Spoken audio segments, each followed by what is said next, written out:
You're listening to Morning Short, the podcast that brings you one great short story every morning. Available on iTunes, SoundCloud, and any podcast app you like. Today's story is Et in Sempiternum Pereant by Charles Williams. Before we get to the story, I want to remind you to visit share.morningshort.com and invite some friends to Morning Short. If 10 of your friends sign up using your personal invitation link, we'll send you a free Morning Short t-shirt. So start your sharing at share.morningshort.com. And now to the story. Lord Arglay came easily down the road. About him the spring was as gaudy as the restraint imposed by English geography ever lets it be. The last village lay a couple of miles behind him. As far in front, he had been told, was a main road on which he could meet a motor bus to carry him near his destination. A casual conversation in a club had revealed to him some months before that in a country house of England there was supposed to lie a few yet unpublished legal opinions of the Lord Chancellor Bacon. Lord Arglay, being no longer Chief Justice, and having finished and published his History of Organic Law, had conceived that the editing of these papers might provide a pleasant variation upon his present business of studying the more complex parts of the Christian schoolman.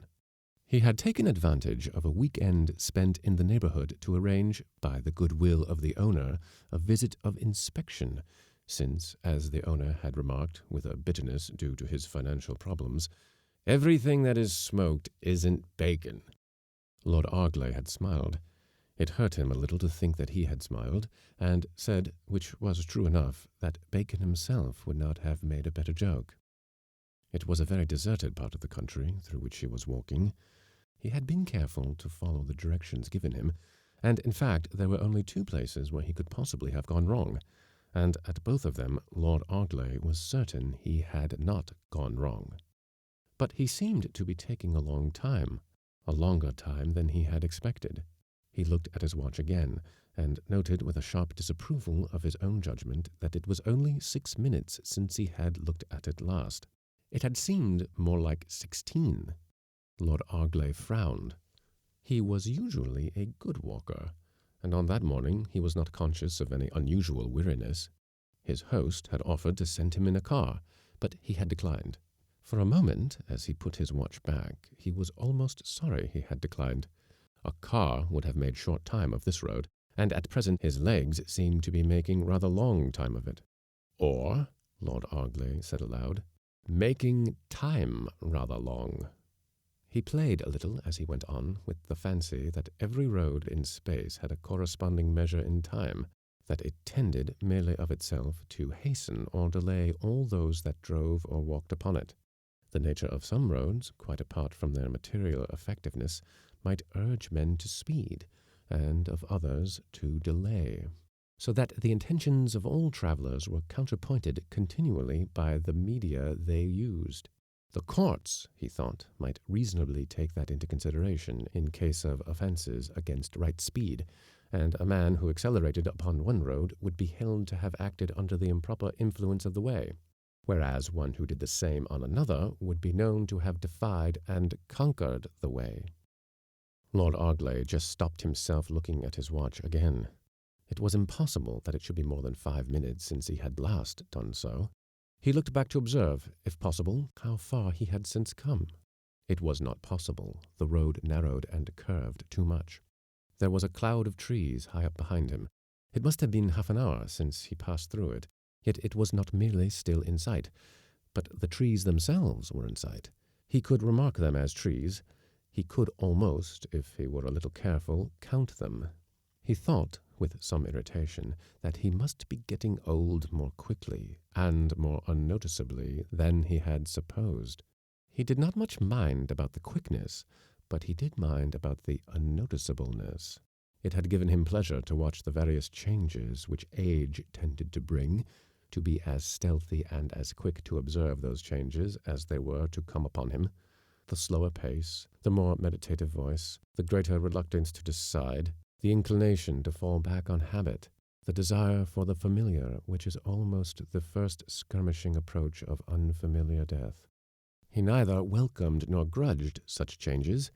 He only observed them with a perpetual interest in the curious nature of the creation. The fantasy of growing old, like the fantasy of growing up, was part of the ineffable sweetness, touched with horror, of existence, itself the lordliest fantasy of all. But now, as he stood looking back over and across the hidden curves of the road, he felt suddenly that time had outmarched and outtwisted him, that it was spreading along the countryside and doubling back on him, so that it troubled and deceived his judgment. In an unexpected and unusual spasm of irritation, he put his hand to his watch again. He felt as if it were a quarter of an hour since he had looked at it. Very well. Making just allowance for his state of impatience, he would expect the actual time to be 5 minutes. He looked. It was only 2. Lord Arglay made a small mental effort, and almost immediately recognized the effort. He said to himself, "This is another mask of age. I am losing my sense of duration." He said also, "It is becoming an effort to recognize these changes." Age was certainly quickening its work in him. It approached him now doubly. Not only his method of experience, but his awareness of experience was attacked. His knowledge of it comforted him. Perhaps, he thought for the last time, the knowledge would go. He would savor it then while he could. Still looking back at the trees, "It seems I'm decaying," Lord Arglay said aloud. "And that, anyhow, is one up against decay. Am I procrastinating? I am. And in the circumstances, procrastination is a proper and pretty game. It is the thief of time, and quite right, too. Why should time have all its own way?" He turned to the road again, and went on. It passed now between open fields. In all those fields he could see no one. It was pasture, but there were no beasts. There was about him a kind of void in which he moved, hampered by this growing oppression of duration. Things lasted, he had exclaimed, in his time, against the too swift passage of the world. This was a new experience. It was lastingness, almost, he could have believed, everlastingness. The measure of it was but his breathing, and his breathing, as it grew slower and heavier, would become the measure of everlasting labor, the labor of Sisyphus, who pushed his own slow heart through each infinite moment, and relaxed, but to let it beat back and so again begin. It was the first touch of something Arglay had never yet known, of simple and perfect despair. At that moment he saw the house. The road before him curved sharply, and as he looked he wondered at the sweep of the curve. It seemed to make a full half-circle and so turn back in the direction that he had come. At the farthest point there lay before him, tangentially, another path. The sparse hedge was broken by an opening which was more than footpath and less than road. It was narrow, even when compared with the narrowing way by which he had come, yet hard and beaten as if by the passage of many feet. There had been innumerable travelers, and all solitary, all on foot. No cars or carts could have taken that path. If there had been burdens, they had been carried on the shoulders of their owners. It ran for no long distance, no more than in happier surroundings might have been a garden path from gate to door. There, at the end, was the door. Arglay, at the time, took all this in, but half-consciously. His attention was not on the door, but on the chimney.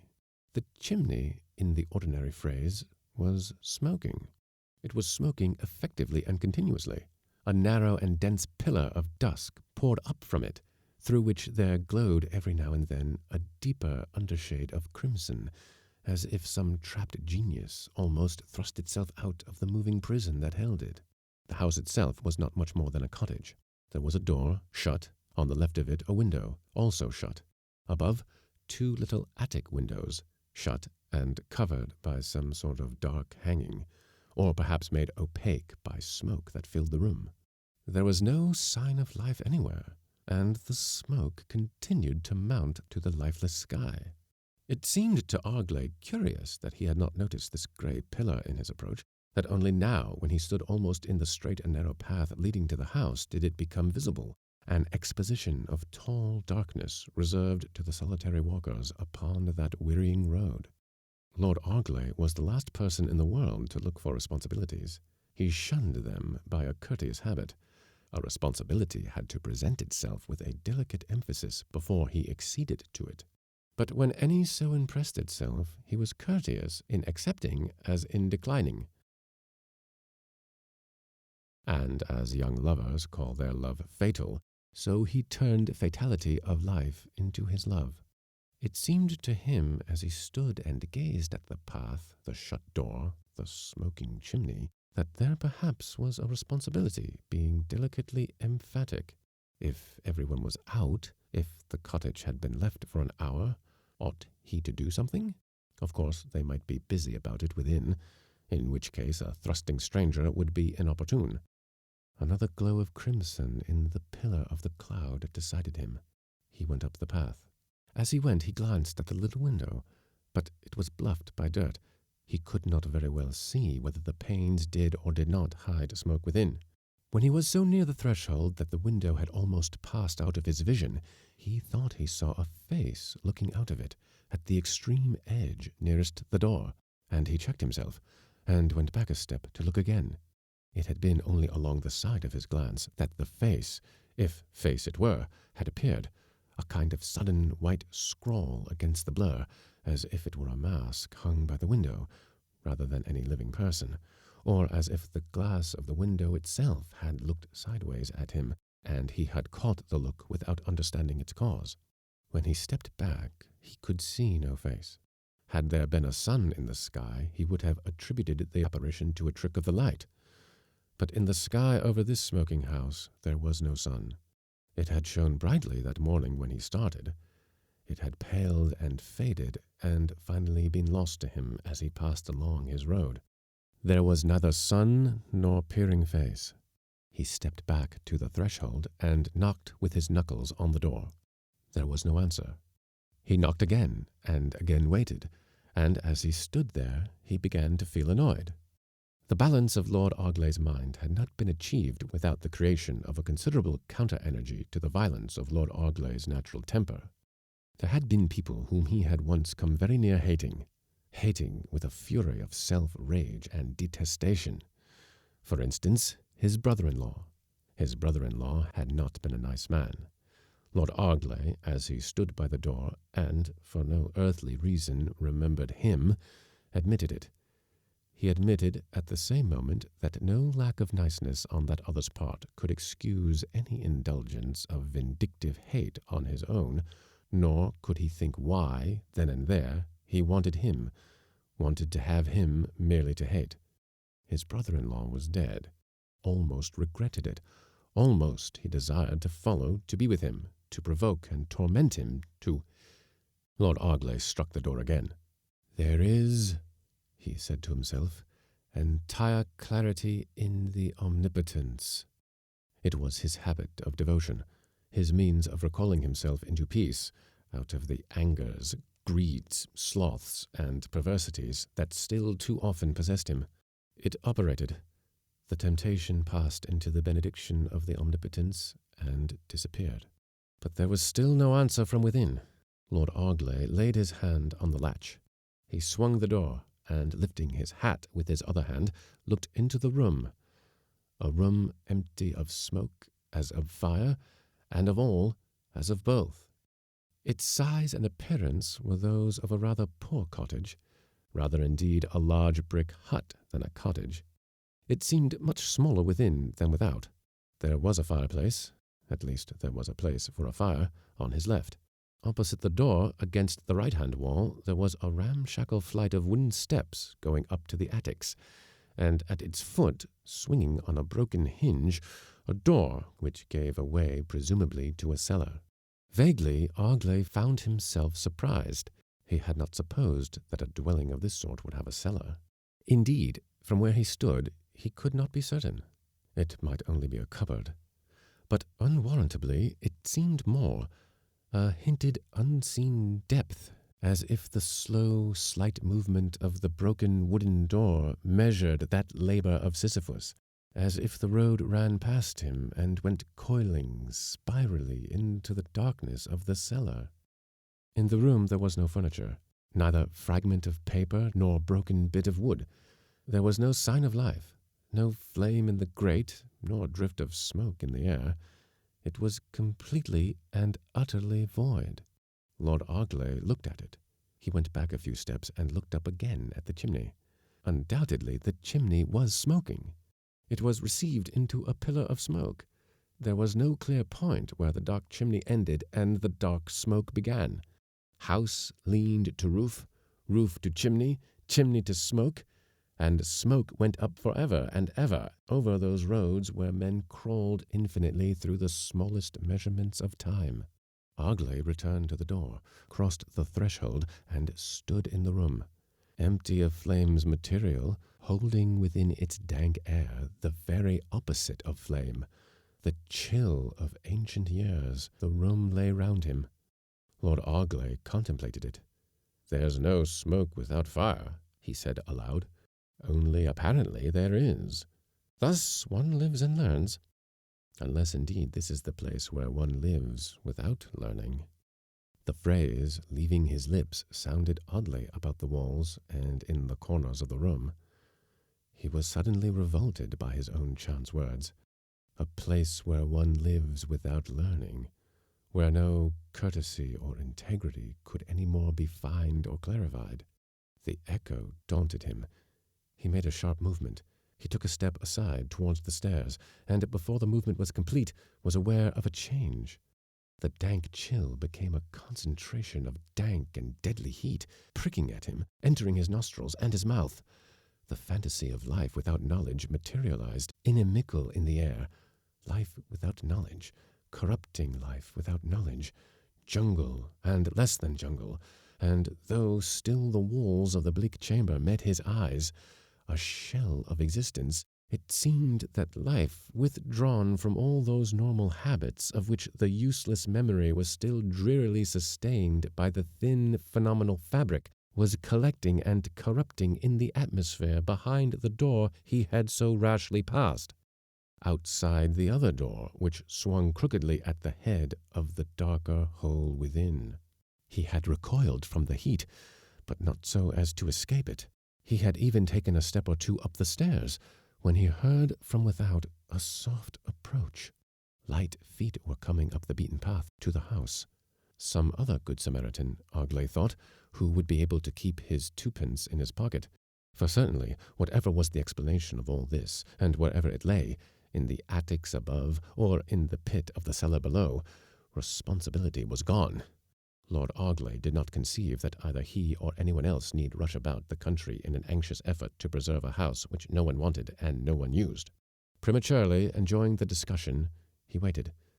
Through the doorway, someone came in. It was, or seemed to be, a man of ordinary height, wearing some kind of loose dark overcoat that flapped about him. His head was bare, so astonishingly were his legs and feet. At first, as he stood just inside the door, leaning greedily forward, his face was invisible, and for a moment Arglay hesitated to speak. Then the stranger lifted his face, and Arglay uttered a sound.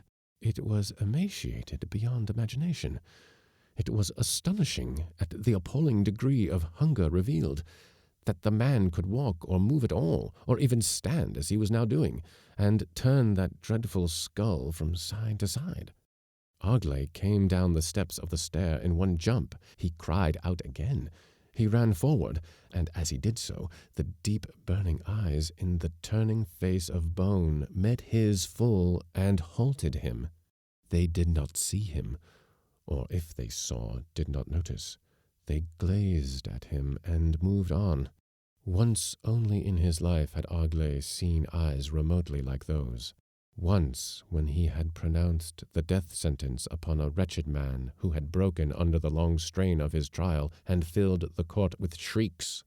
Madness had glared at Lord Arglay from that dock. but at least it had looked at him and seen him. These eyes did not. They sought something, food, life, or perhaps only a form and something to hate. And in that energy the stranger moved.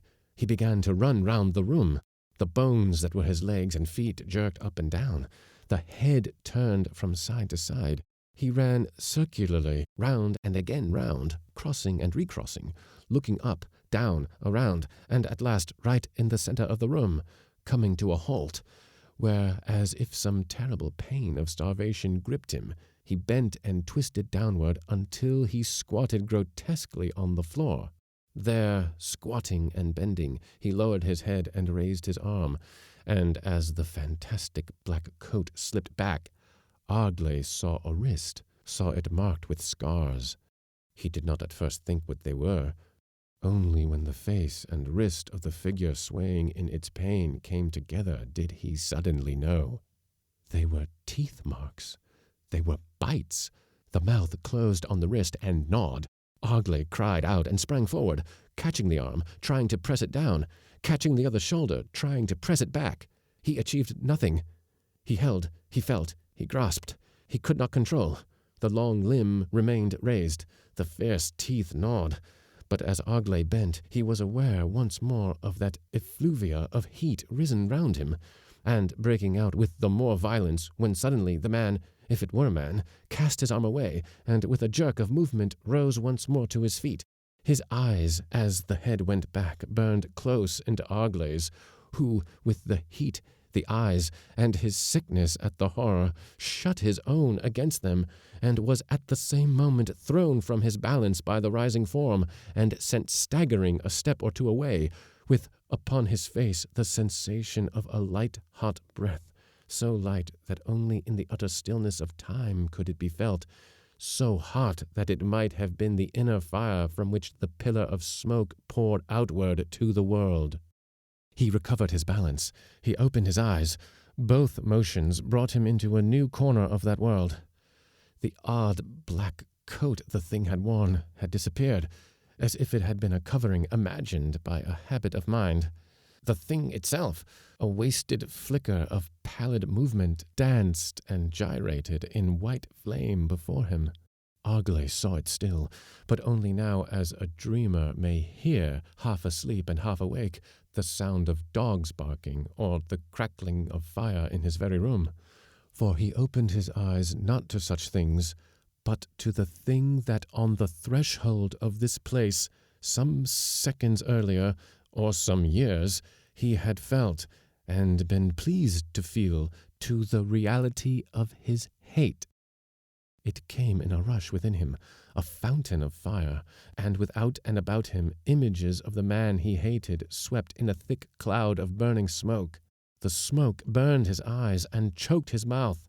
He clutched it, at images within it, at his greedy loves and greedy hates, at the cloud of the sin of his life, yearning to catch but one image and renew again the concentration for which he yearned. He could not.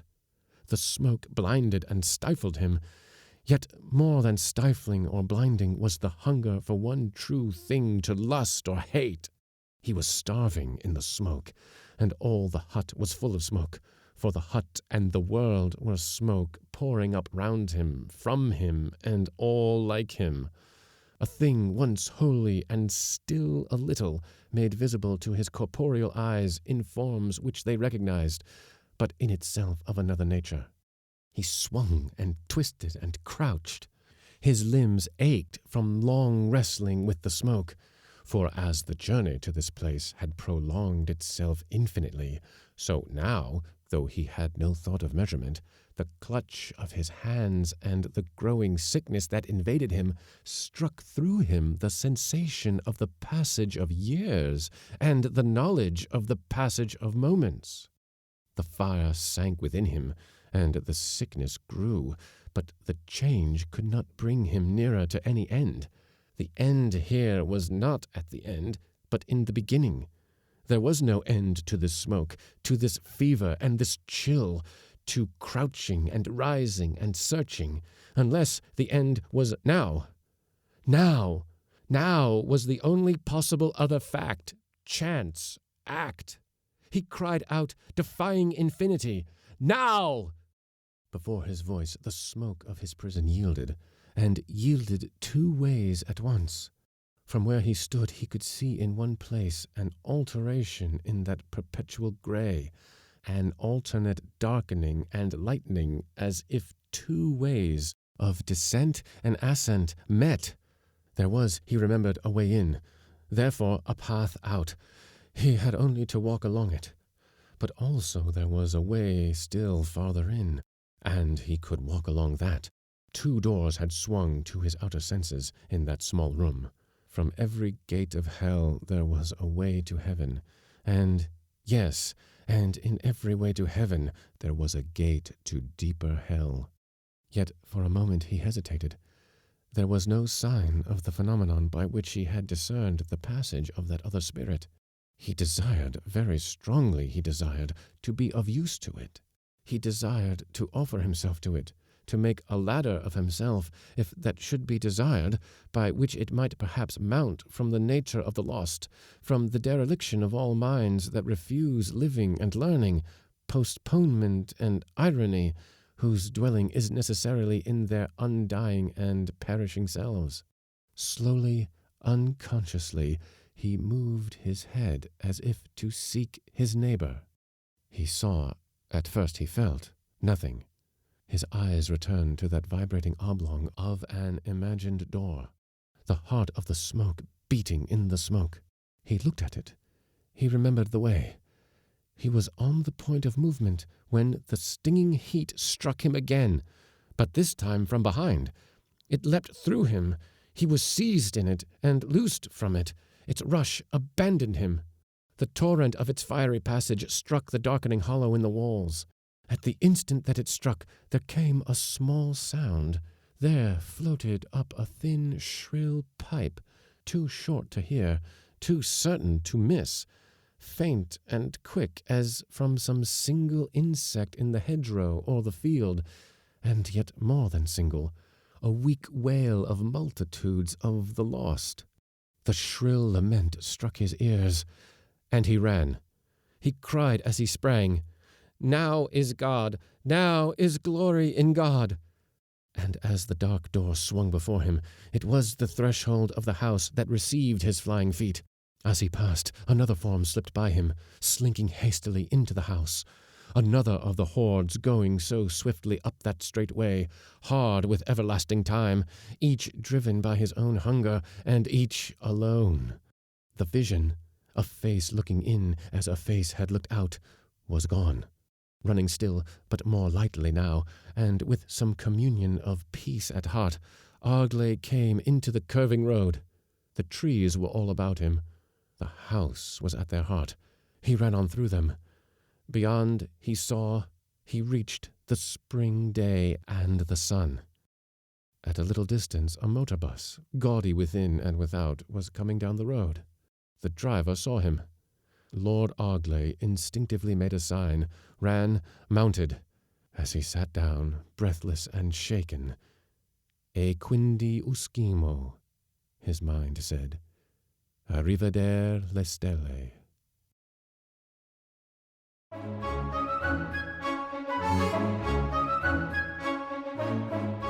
Thanks for listening to this podcast. I'd like to remind you to rate this episode 5 stars on iTunes and to visit share.morningshort.com to invite a few friends to Morning Short. Learn more about the Morning Short Project and sign up for our daily emails at morningshort.com.